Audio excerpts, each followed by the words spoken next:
Agencies Drinking Beer is brought to you by Proposify, software that helps you deliver beautiful proposals in the cloud and close more deals. Welcome to the 67th episode of Agencies Drinking Beer. On today's show, I chat with members of the Proposify team. I'm joined by Ricky Ferris, our product manager, and Patrick Edmonds, our growth marketer. If you're a designer or a product manager or anyone else who builds digital products for yourself or your clients, you'll want to listen to this episode. We're doing a deep dive into user onboarding and break down in detail how we redesign Proposify's onboarding process from the ground up.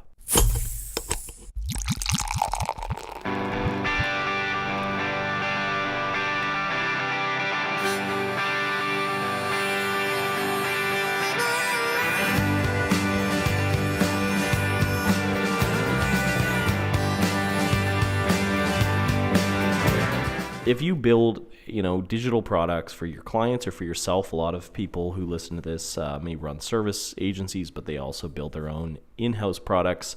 You've likely had to design some sort of onboarding process. And I find usually when you're starting at version 1, you kind of forget about onboarding. You just kind of focus on, what does your web app look like when it's loaded full of content or data or whatever it is you're doing.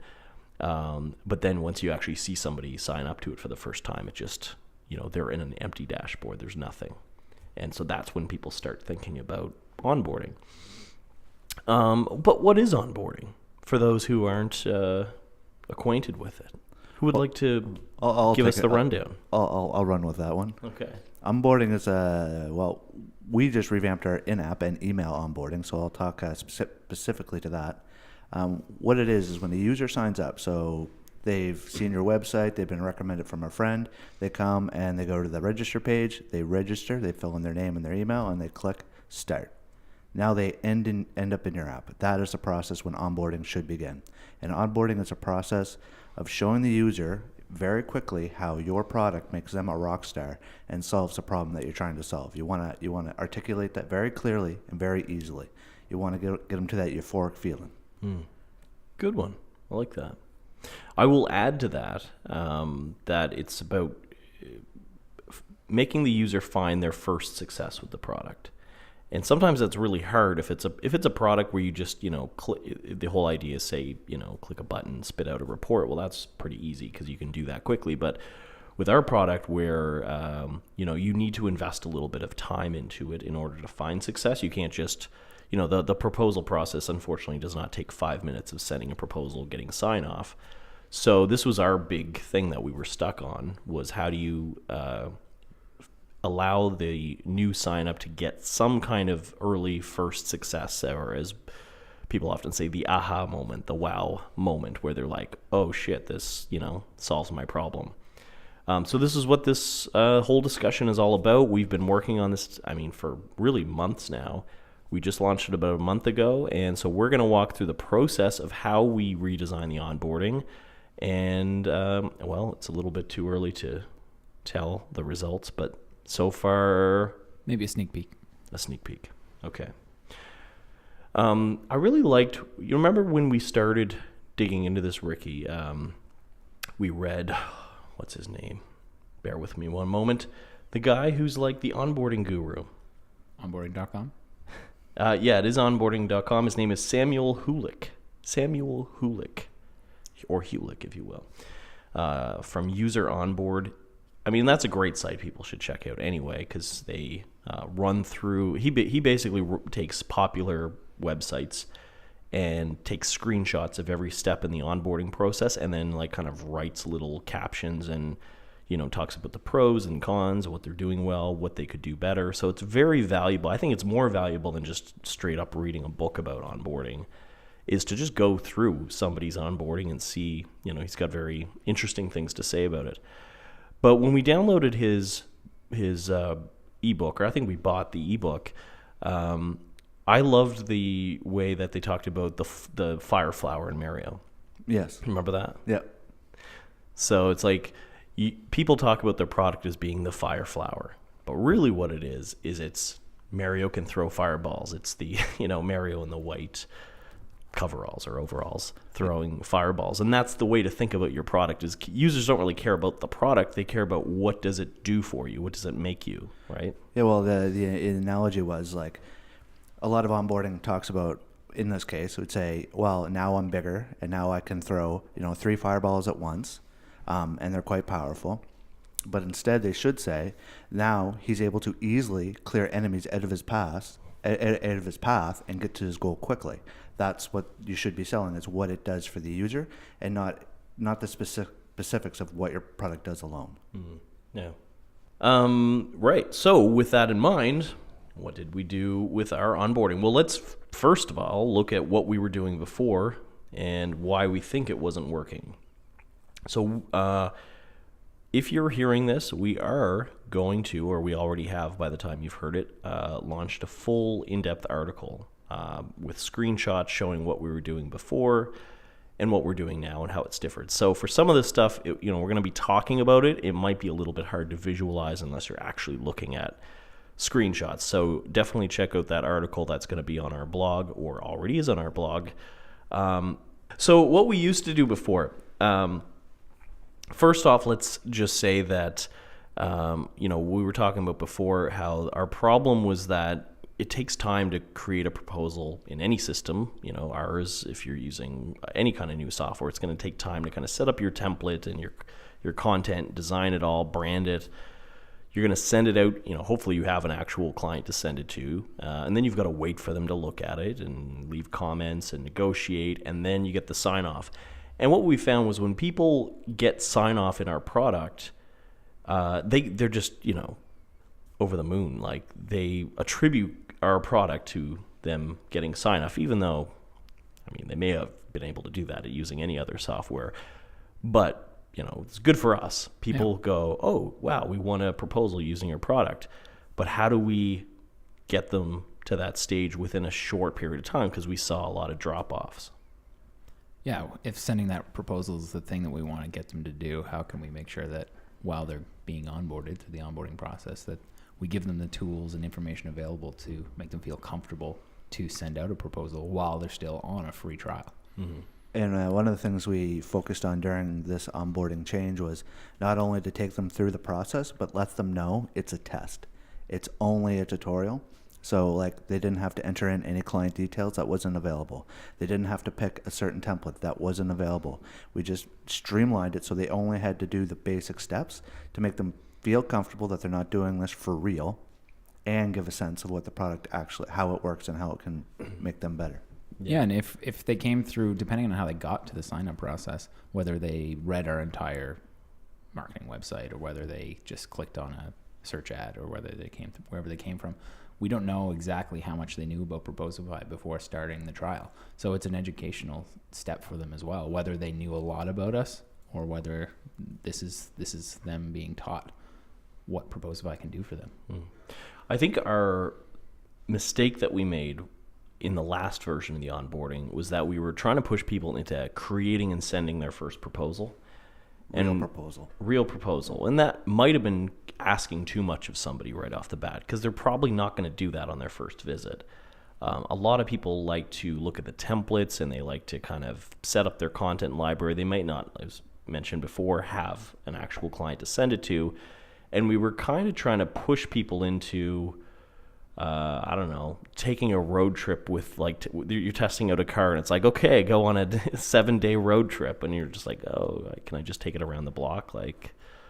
Test out the steering a little bit. I just came up with that analogy right now. I'm quite proud of myself for it. It's like the first level in Mario.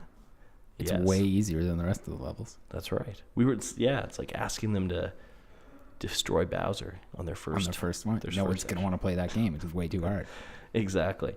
And we also had customers who would, or just not customers, trial users who would email support and say, what does the proposal look like to the client?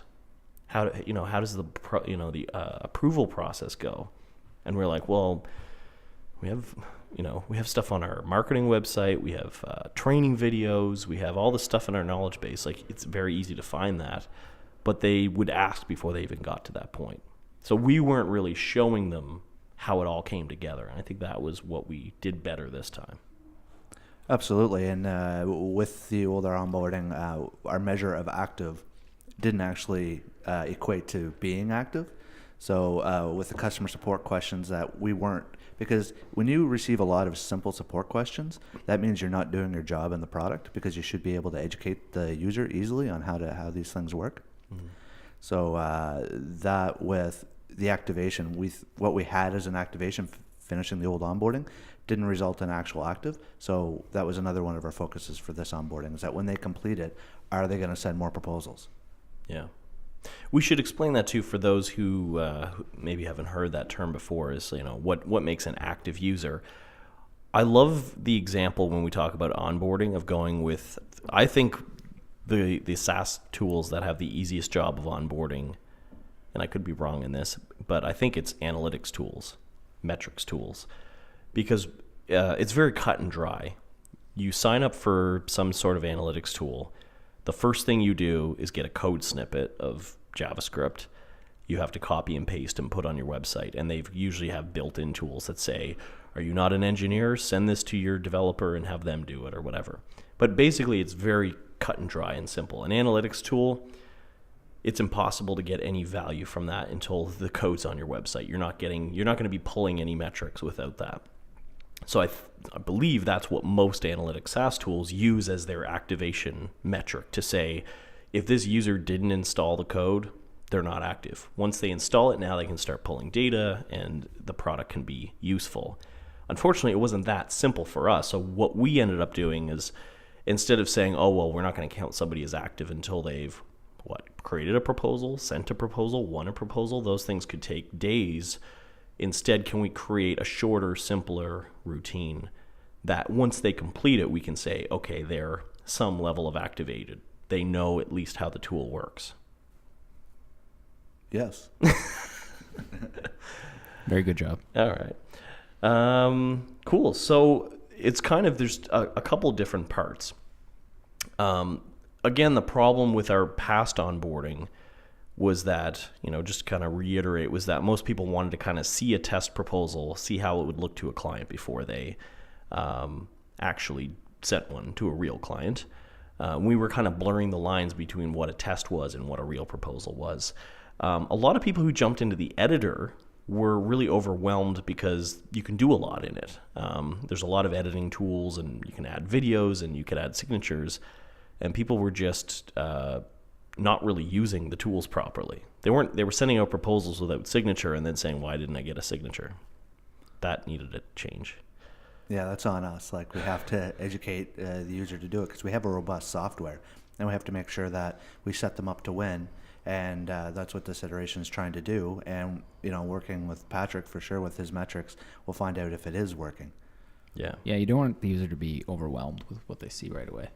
You Yeah. want to make it easier for everybody to be successful. The other problem that we hadn't talked about before was that a lot of people would send test proposals anyway, even though we didn't necessarily call them that. It was the same as sending a real proposal in the system. The system had no clue if you were actually sending a test or a real one. And so what would often happen is people would send a proposal for, $1 million, because they don't care. It's just going to their Gmail account, just so they can kind of see what the process looks like for the client. And then they were like, oh shit, like there's $1 million in my pipeline or in my metrics, and that's skewing it. And they would reach out to support and ask them to clear it out, because they didn't want that. Once they were sure they wanted to use the tool, it was sort of skewing the actual results. So that was another problem with our past onboarding that I think we fixed in the new one. It definitely goes to that, because the first proposal you create does not count towards anything. Like the onboarding proposal isn't even in your pipeline when you're done. It's just to give you an example of how it works. Yeah, totally. So when we redesigned it, I mean, you can see the charts if you go to the article, but there was a fair amount of drop off on the old onboarding. I think I'm just turning my phone off because it's pinging me. It remains to be seen, I guess. There's still a bit of drop off, but really we should be pushing more people through that funnel. To comment on that, when you're looking at your onboarding metrics, you have to be really clear what your goal is. Is your goal to get every single person through the onboarding, or is your goal to increase your conversion rate?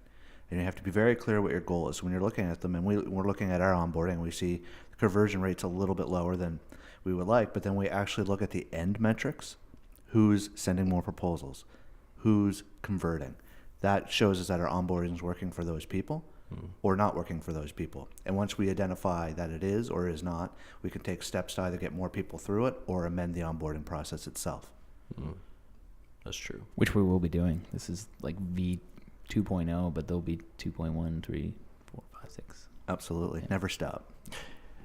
And I think that's important to say, is that, onboarding should be a process in terms of internally, is with your product team, your marketing team, is everybody should be signing up to a new trial every month, every couple of months, and just going through it as a new user and seeing, what does this feel like as I go through it. And we've even done that with a new one and still came away with like, oh, this feels a little weird when you get to this page. I still hate the headline after you Yes, I'm aware. sign up. When you are testing, make sure you delete your test accounts too, so there aren't so many Ricky test accounts in your metrics. Yeah. Well, if you see the company name is Krakatoa, that's my test account.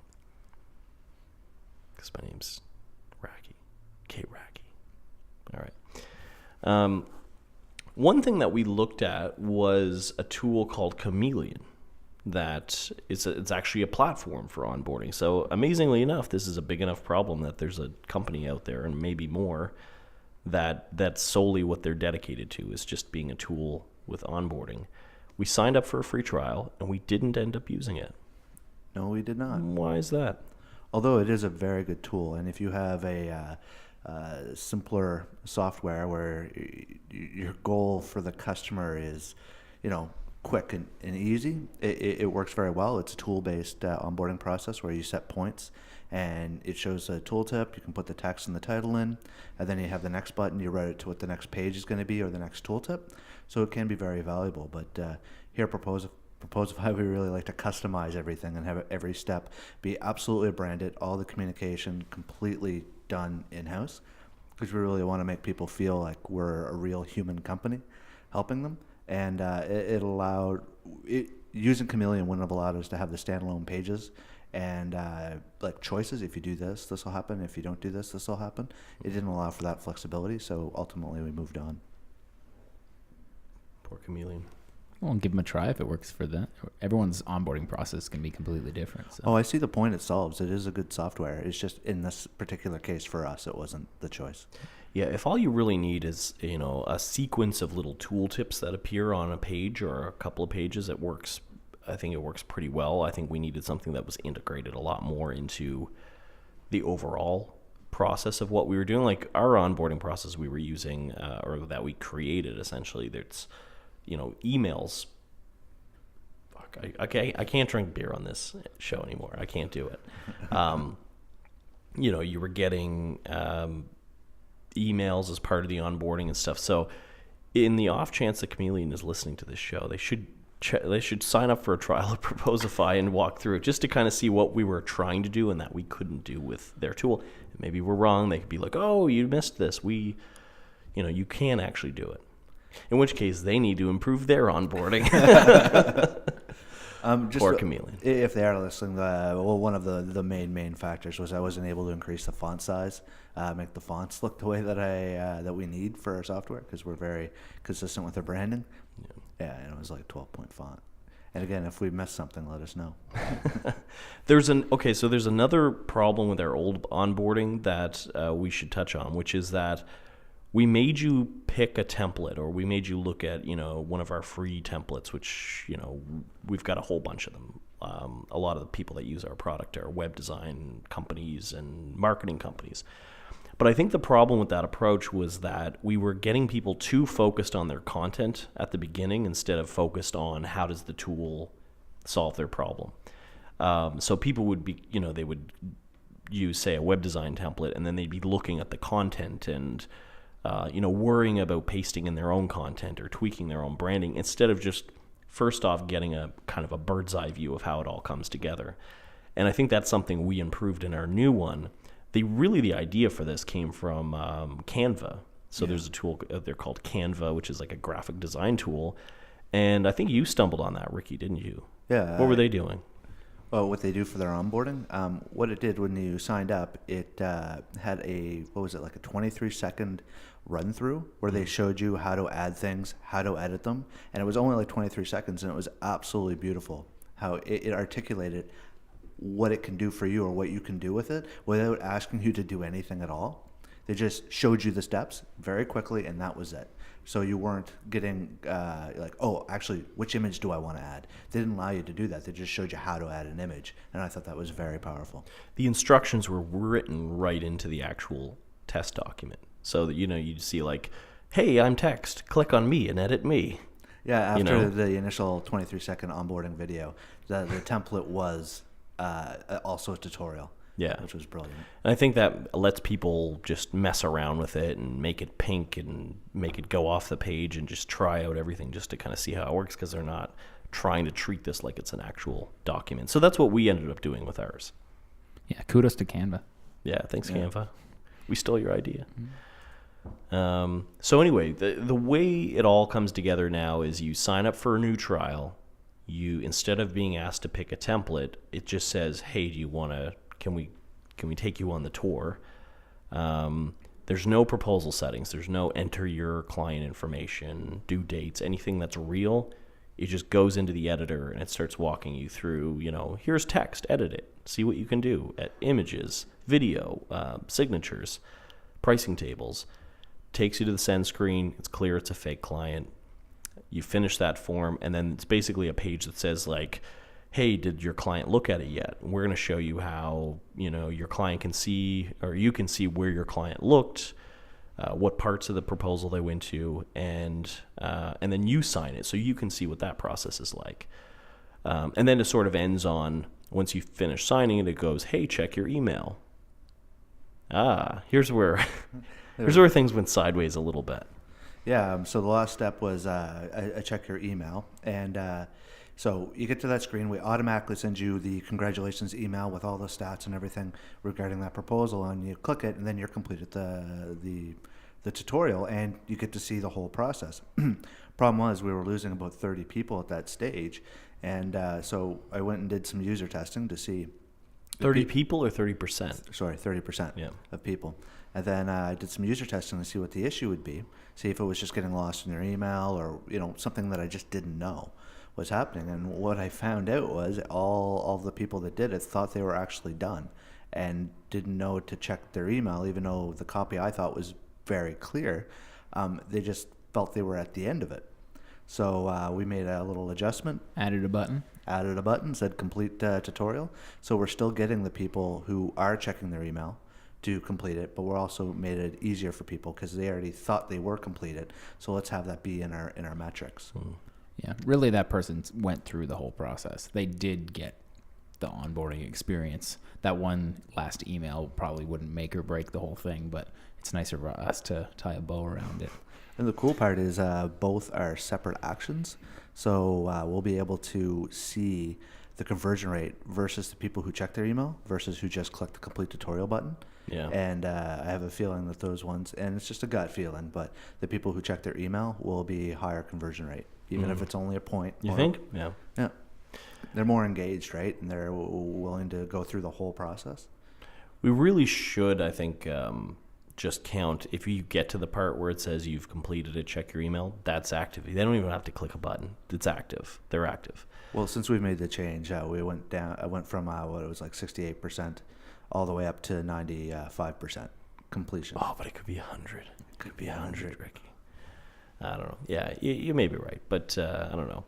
I think we do have two buttons. One says resend email and the other says complete tutorial. I think resend email is too big because it's like that looks like the primary action you're supposed to do, which is just going to trigger more emails. Once we have more data, we'll be able to make a call on that, I think. Yeah. I'd like to wait and gather more. We're still in the baby years of our new proposal process.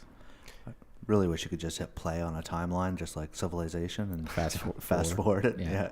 Waiting's hard. See how the whole product will evolve over 5 years. Just like when you're doing a test like onboarding, like we have 30-day trials right now, so we have to wait at least 60 days to get any kind of useful metrics from it, because we have to have the 30 days trial length and 30 days of people actually completing their trials to see how it works out. We're only a few days over the first kind of cohort of people who have gone through a full 30-day trial. And so we're starting to get those metrics, which are looking good. But we got to wait and see. We're sitting on our hands a little bit doing other productive things until we can get the real hard metrics in. Because if we change something now, we don't know what impact that would have. It'll be harder to track the long term. So it's a waiting game. So there's two other components to discuss. One is emails. So we touched on that a little bit. You touched on it, Ricky. One thing we did really differently, I think, is we used to actually build email. So once you sign up for the trial, of course, over the course of 30 days, you get emails from us that kind of encourage you to go back in and use the product. And of course, then there's the upgrade email at the end of your trial, and that's an important email to get people to upgrade to a paid account. We did something different, both I think from a strategic standpoint and also just technically. So we used to bake it into our product. We would actually have the developers build the emails that we would write, and they would kind of custom code them and put them in. And that was really hard, because if we ever wanted to change or tweak anything, we had to put it in the dev cycle. I don't think the developers were too excited about tweaking emails or changing a cron job that would run at a different, on a different day. It might not be the best use of our resources. No. So we took it out of that. We used Intercom, and Ricky, I think you guys work together to kind of look at what metrics are we feeding Intercom, and then we can kind of trigger emails to send at different events, like did they complete a proposal and so forth. And we have more coming, I believe. Yeah, we do. We just had a little online seminar with Intercom, and it was quite powerful. I mean, it was about an hour long, but there was this 5-minute golden zone where it was just full of aha moments. Yeah, so version 2.1 will incorporate a lot of. We'll incorporate those changes. Well, what we did though, we had a developer baked in email process, which we took out of our app and put into Intercom, because we just fed in the events that we needed. And then what we have right now is basically a time and behavior based email onboarding process. And we're just seeing how that's working out for us. Explain what that means to the listeners, time and behavior. Time is, so I log in and I create my account. So I'm on day 0. So on day 0, I get a particular email.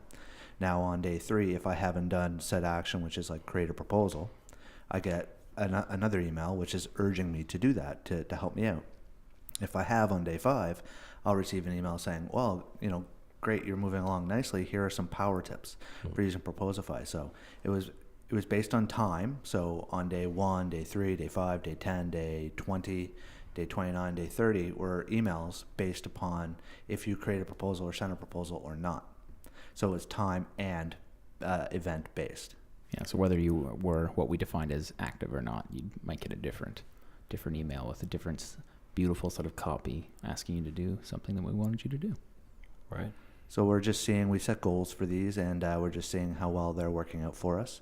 But we already are, of course, working on 2.1, a plan for that. And if you want to go into that a bit more, Patrick, that'd be awesome. Yeah, absolutely. So it will take away a little bit of the time-based aspect that we're doing right now, and we'll rely more heavily on what those actions are, and so that each user going through their onboarding experience would have a unique experience, at least from email, depending on what actions they did and when they did them. So no two users, unless they do the exact same set of actions, will have the same onboarding process. So if you look at your metrics, for example, then we won't ask you in our email to look at the metrics. You've already done that. We know that you've done that. But somebody else who maybe hasn't looked at metrics, for example, say, hey, did you know that we have metrics? This is something that you guys could be doing. And the behaviors we're targeting aren't just ones we've thought of either. You went through and looked at all the events that people do in different orders to see the different conversion rates. So the ones that filter up to the top, that if I do action A, B, and C, I'm way more likely to convert, then we're going to create our behavior-based messaging based on those. Yeah, exactly. And then each message will have a certain level of priority. So the ones that we know help a user through the process and convert more easily, those ones will be high priority. And ones that could be useful for somebody else who's already done everything, that kind of power user that we'll call them, someone who's really using Proposify, they might skip over and do all the good stuff, and then they'll get down to some other messages that someone else may never see. Because at the end of the day, our job, it sounds a bit weird in my head, but our job isn't to convert users, because that's just about them helping us. Our job is to make sure that our users get value out of it, get the right messaging. So if you're sending, stuff about metrics and they've already done metrics, that may not be the best use of their time checking that email. Yeah. So we can further target in to things they haven't done that'll help them be better. Then that is a better use of their time, a better use of our time, and should result in them getting a better use and value out of our product. And then, yay, converting. Yeah. And I always think, we try to take a very data-driven approach to how we do things. That's also kind of paired with not just quantitative data and analytics. It's qualitative and talking to people, and I mean the two of them together are very powerful. So one thing that we did that I don't think we always do, we try to do as much as we can as user test before we release things out into the wild. And so we actually, for the onboarding, used usertesting.com, ran a few test subjects through it, and that was valuable because then, like you were talking about, we kind of saw where people got stuck at the end. But I think that's just good practice to do. And it's nice when you have like a short, you're not trying to test out the whole product. You're trying to test out one kind of section that you've been designing. Yeah, that's the way to do user testing. This actually was my biggest foray into user testing. I've just done a lot of client calls, but you don't get to actually hear them talking as they go through it. So it was really informative to hear them talking. But I would say to anyone who doing user testing for the first time, limit the steps. Like you want to be very, very short sequence of steps, and you'll get more value out of that because the more you're asking them to do, the more convoluted the results will be. Yeah. And apparently we got a few customers out of it because the ones that you sent, what was it, 2 or 3 out of them? 4. 4 of them said at the end, they were like, well, this looks like a pretty cool tool. I think I'll check it out. And I said it should be a new acquisition channel. Yeah. It's a paid we'll have to see what the acquisition cost is on that channel, because I think it's like $50 a user or something, right? Yeah. $100 or something. Yeah, it's $50 a user. They stay with us forever. I suppose. I mean, if it's like 90% close rate when you invite a user into it to test, I guess that's pretty good. I'll change the name to userconversion.com. Yeah. Yeah, it's basically just buying users. Yeah. Yeah. Wow, it's weird. So hopefully looking at our example of how we've gone through it, and hopefully I don't think this podcast sounded too much like a sales pitch if you're not using Proposify. It's really meant to be, it's one thing to talk about product stuff in sort of general terms, but when you look at a very specific example, it should inspire you if you design products or if your team does, to kind of go, are we looking at our own user onboarding? Are we, following some of the same best practices? Hopefully it's inspired people in that way.